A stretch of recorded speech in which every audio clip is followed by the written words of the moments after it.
After a year on the road, I thought I'd get tired of traveling. The endless clatter of railways, highways, and everything in between. But as my train pulled into the station at Bellariva, I felt every bit as excited as the first day of my journey. A whole year. It felt like a lifetime. The places I'd seen, the people I'd met, of course, the forgotten treasures I'd given a new lease of life along the way. I'm a restorer by trade. Bringing our most beloved possessions back to life is what I love to do. I'd been traveling for months, working my way from one town to the next, fixing everything from family heirlooms to VCRs.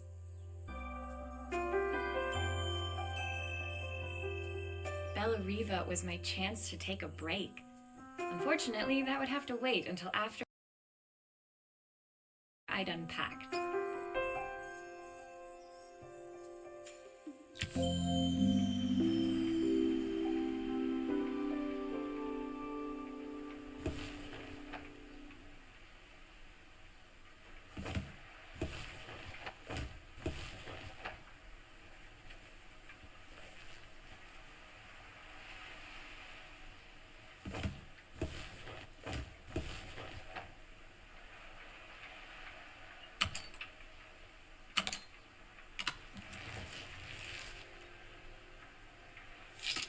I picked up these sunglasses on my last stop. Hopefully I'm cool enough to pull them off. The tools of my trade. No hope of restoring things without these. I saw a guitarist wearing these at a show once. Rock and roll repair woman, at your service.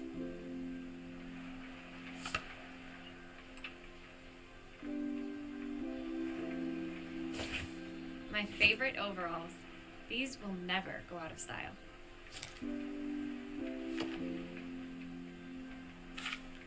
My parents took this after I made my first repair.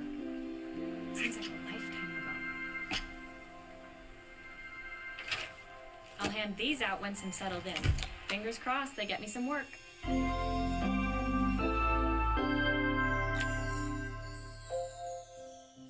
Finally, I'd made it to Bellariva. I'd come for the food festival, taking place in a few days' time. After living off TV dinners and instant ramen for the last few months, I was craving a decent meal. Of course, I'd need to earn enough money to pay for it, so I figured I'd head out the next day and find some work. My parents never wanted me to go. They wanted me to stay in their shop and have a simple, stationary life. I knew there was a world out there, beyond the four walls of our antique store, that I had to be a part of. I daydreamed constantly about the weird and wonderful places each of our antiques came from. I loved figuring out their stories, revealing the memories hidden beneath the screws and wires. My story in Bellariva began with a little girl and a voice she was longing to hear.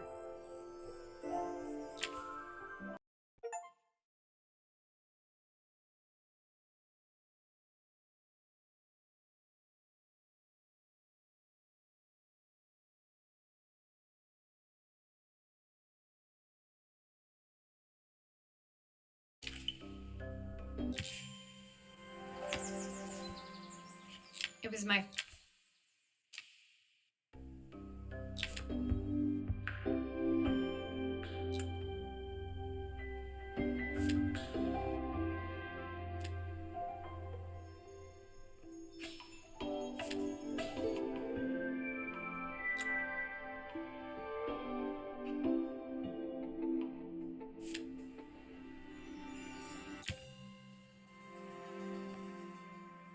It was my first morning in Bellariva, and I couldn't wait to leave my hotel and explore. It was a quiet town, its streets and alleyways basking peacefully in the hot morning sun. In the main square, meanwhile, preparations were underway for the festival in a few days' time. As I handed out my flyers, I wondered what the people of Bellariva would need me to fix. So far, everything here seemed perfect. I was starting to worry I'd made a mistake when I felt someone tapping me on the back. Hi, I'm Izzy. Do you know how to fix things? It was a little girl, maybe 7 years old, who must have gotten hold of one of my flyers. She rummaged around in her backpack until she hauled out a battered red cassette deck. My tape is broken and I can't make it work anymore. I tried to fix it myself, but there's this metal thing in the way. Can you try?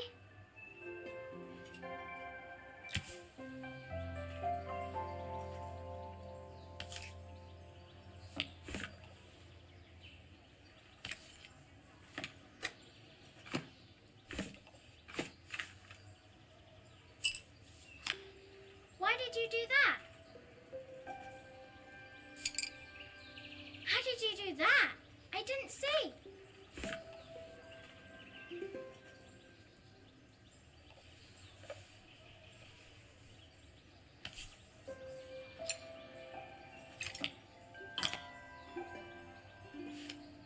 Aha!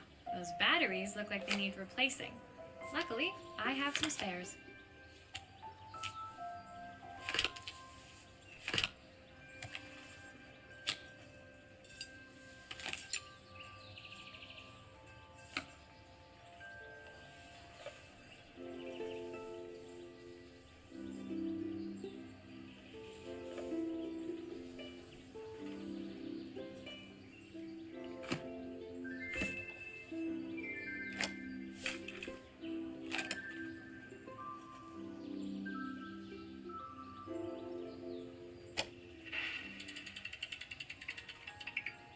Will you dream a dream for me? If I sit by your side and hold you so tight, know that. When it finished, Izzy picked up the tape deck and tucked it carefully into her backpack. Thanks, Maria. You're the best person at fixing things ever. No problem. Who was that singing? They're very good. It's my mum. She's not here anymore. Izzy trailed off. It was the kind of silence a cassette tape would never be enough to fill. When Izzy's friends called for her, she dug deep into her pockets, looking for something to pay me with. Eventually, she produced a grand total of a stick of gum, 3 mismatched buttons, and a yo-yo. I usually preferred a check, but Izzy looked so serious, I wrote out a full receipt. She seemed like a happy kid, but beneath it all, part of her life had been shattered. Part I wouldn't be able to fix.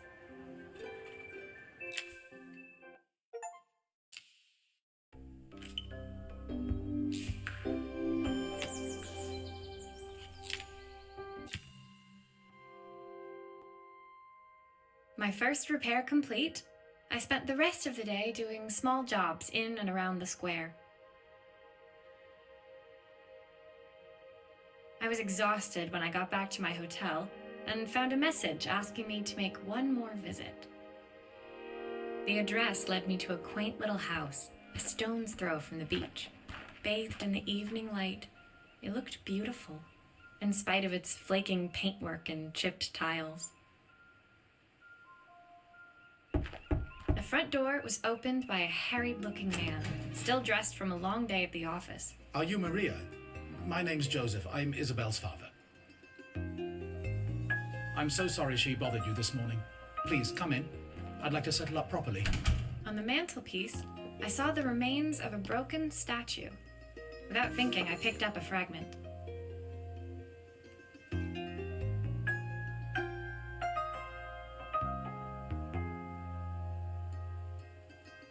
Ah, my father's statue. What's left of it, at least. Yet another way I'd have disappointed him.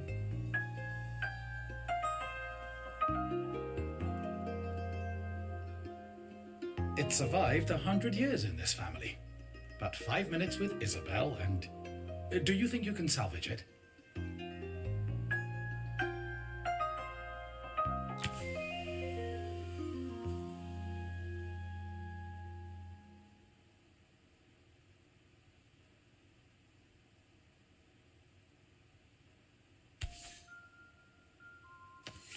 Will you be able to see the glue afterwards? I don't want people seeing the cracks.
Is this glue really strong enough to hold everything together?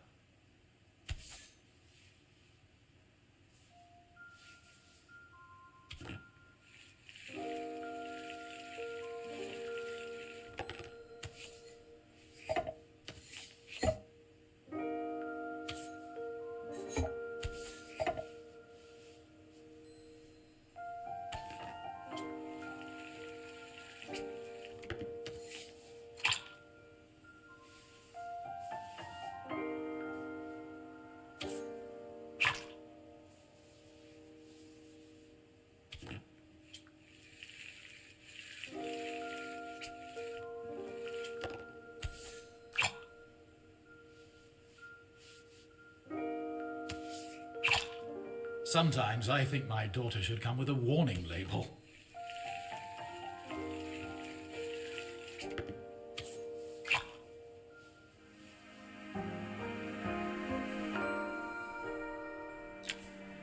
Thank you, Maria. It looks as perfect as it ever did. My father wanted me to make something of myself. He didn't have time for anything less. As Joseph put the statue back on the shelf, it nudged against the family portrait stood proudly next to it. So he was Bellariva's mayor. And that was Izzy's mom. They must both miss her so much. Sorry, I'm a little tired. I've been working late getting things sorted for the festival. There's only a few days to go. Looks like I'll be working late. Again. When I told my parents I wanted to leave, they always found an excuse to be busy, to avoid talking about it. I guess keeping themselves occupied was their way of pretending it wasn't happening. Joseph's work must have been taking up so much of his time.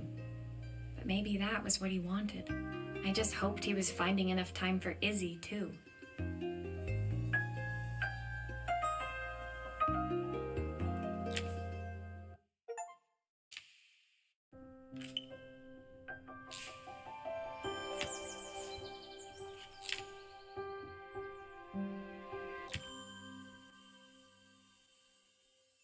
My second day in Bellariva dawned bright and clear. Another beautiful sunny morning. Walking into town, I passed cafes overflowing with customers cradling their morning coffees. I stopped, breathing in the smell of roasted coffee beans and freshly baked pastries.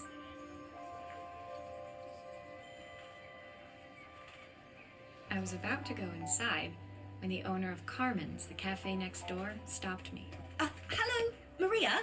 Were you here yesterday handing out flyers? I have a job for you.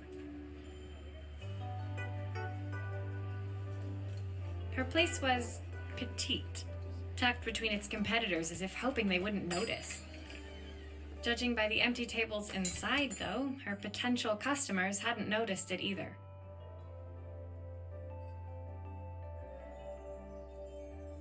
It's a bit slow today, but we're just getting started. I'm sure it'll pick up soon. As Carmen chatted, she walked over to the counter and returned with an old rotary phone. At least I've got plenty of time to practice my recipe for the festival. It's a new special I've been working on. I was hoping to call my sister for some, seasoning tips, but it won't connect. Can you see if you can figure out what's wrong?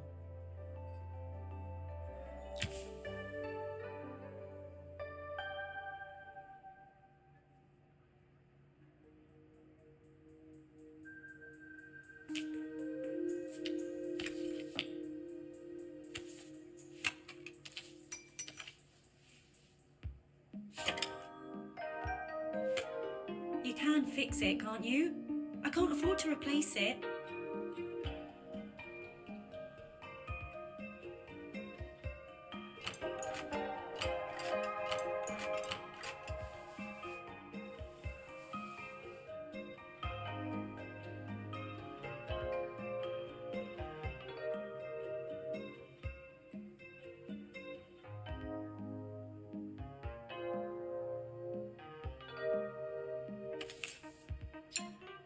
Obviously, we'd normally be much busier than this.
I'll need to check the wires. Looks like this new circuit board is all hooked up.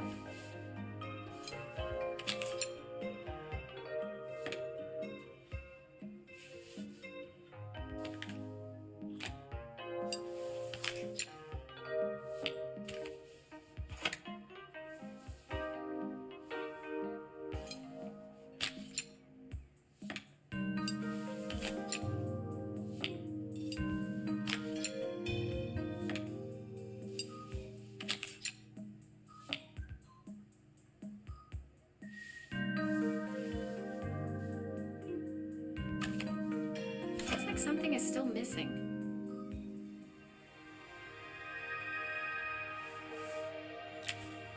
When I handed the phone back to Carmen, she seemed almost reluctant to take it from me.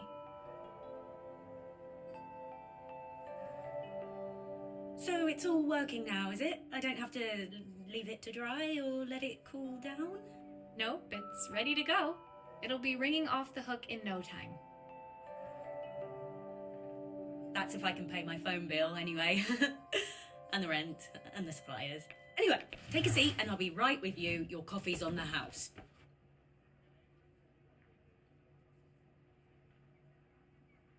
I sat at one of the empty tables, while at the counter, Carmen had started dialing the phone. Hello? How's my... As she talked, Carmen became more and more tense. This didn't seem like a call for some cooking advice.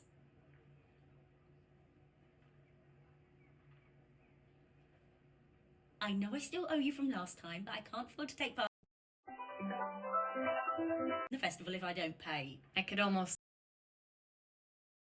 feel the eye roll at the other end of the line. You don't need to be here though. Can't you just put the check in the post?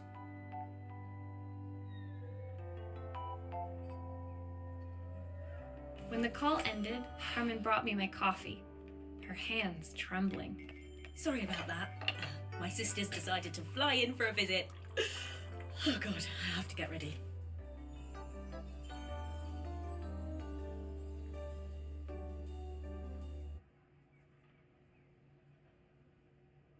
Actually, I might have another job for you. Can you come by tomorrow?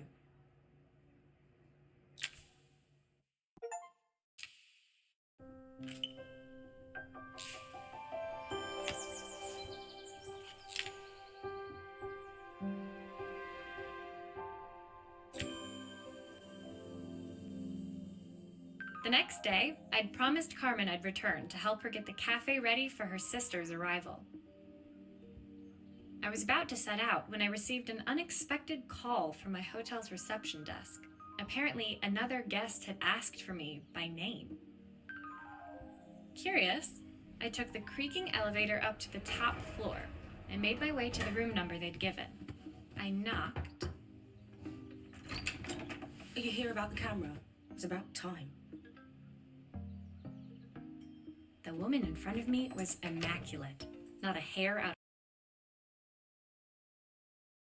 of place or a crease to be seen. My sister tells me you know how to fix things. I'd usually go to an expert, of course, but in this town... So this was Carmen's sister? The two of them couldn't have been more different. Inside her room, I saw a beautiful reflex camera, any professional photographer's dream. The viewfinder is completely dark. I can't see anything through it at all. I assume you can figure out what's wrong.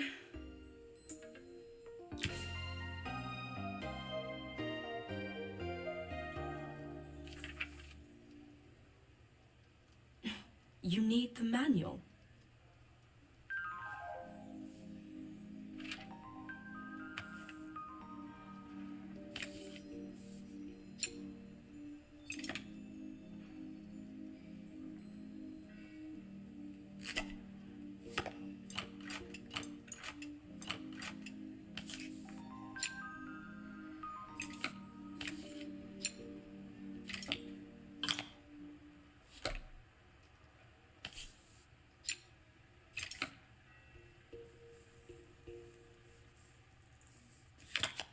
I don't suppose you've fixed anything this valuable before.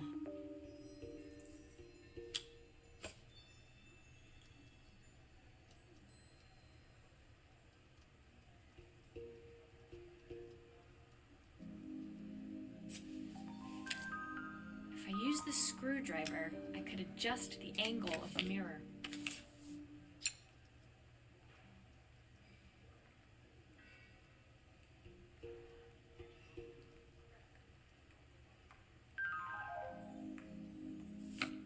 Perfect. Now the viewfinder should be working.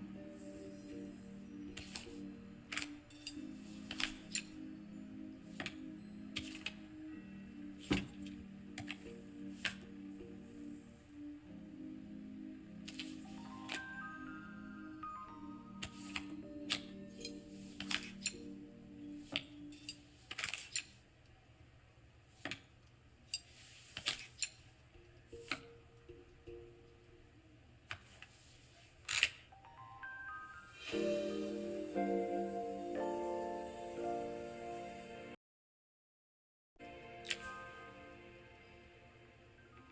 felt a pang of envy as I handed the camera to Helena. I put my disposable to shame.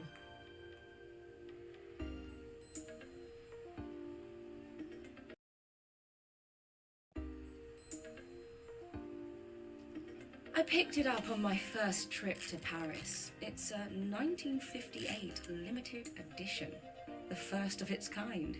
It cost me 3 months' salary, but it was worth it. I had no idea what 3 months' salary meant to Helena, but I was pretty sure it was more than I could afford.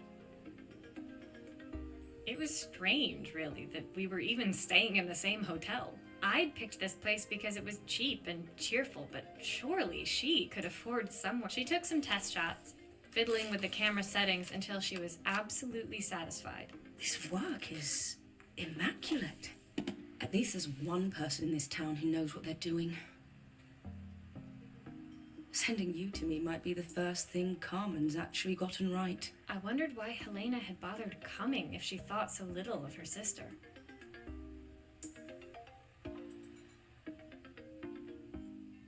I hear nothing from her for weeks, and then when she finally does call me, all she wants is money.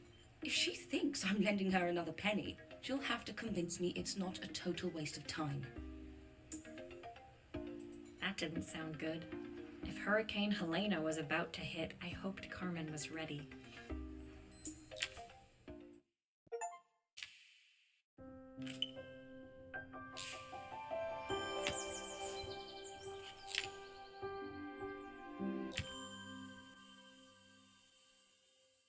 The sun was setting over Bella Riva by the time I reached Carmen's cafe.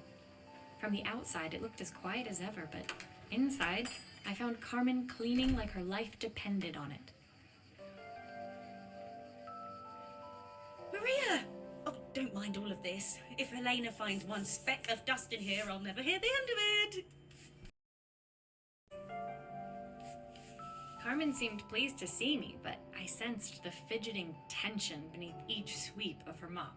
Trying to live up to the standards of someone like Helena seemed like an impossible task. I hope you didn't mind fixing the camera for her. She was furious when it broke. I really need this to go well. If she doesn't lend me the money, I don't know how long I can keep this place going. Carmen led me to a back room, where she'd laid out the components of what looked like a neon sign. I had this made when I first opened the cafe, but I'm hopeless with electronics. So there was supposed to be a sign outside. This might explain the lack of customers. I'd like to put it up before Helena gets here. Can you give it a try?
it's a bit, flat. Maybe if it flashes, it'll really catch people's eye. Great idea. I think I have a spare part that could do that.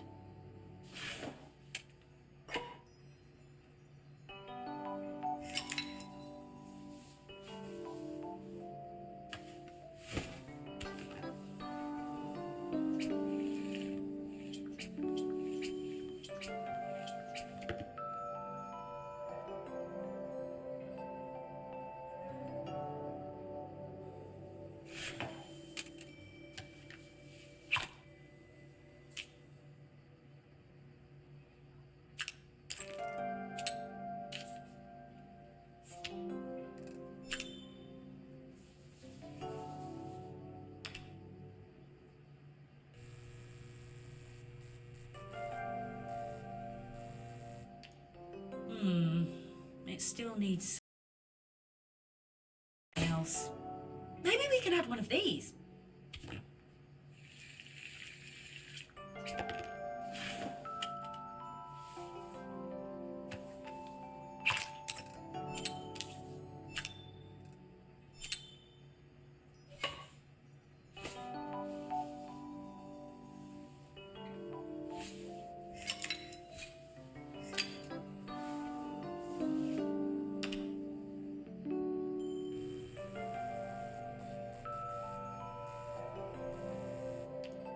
It works! I'll screw everything together again and you'll be set.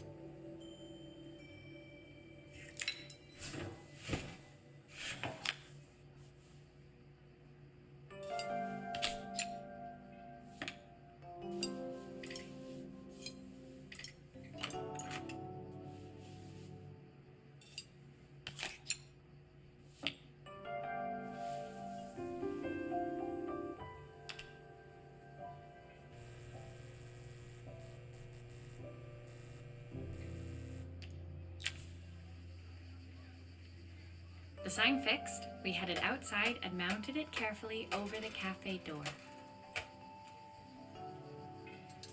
Oh, that's perfect, Maria. It looks just how I imagined it. When I had this sign made, it all seemed so simple. Oh, I can't believe I might have to give it all up. I hope I've done enough. The smile froze on her face as she spotted something over my shoulder. I turned to see. Of course, my sister owns the only cafe in this entire town that isn't actually open. For better or worse, Helena had arrived. Carmen opened her mouth to explain, but Helena swept indifferently past her.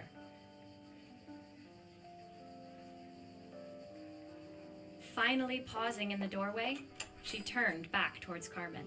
The first thing we're doing is getting rid of that hideous sign. And with that, she disappeared inside. I hoped Carmen's chances of saving the cafe hadn't disappeared with her.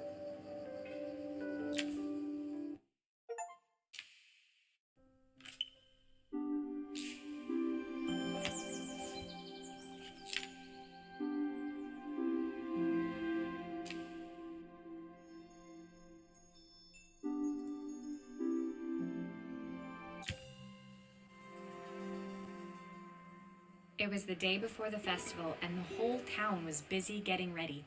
I had more work than I knew what to do with. When Joseph called with another job, I was craving the cool quiet of his and Izzy's seafront house. I barely reached their front door when I heard someone calling.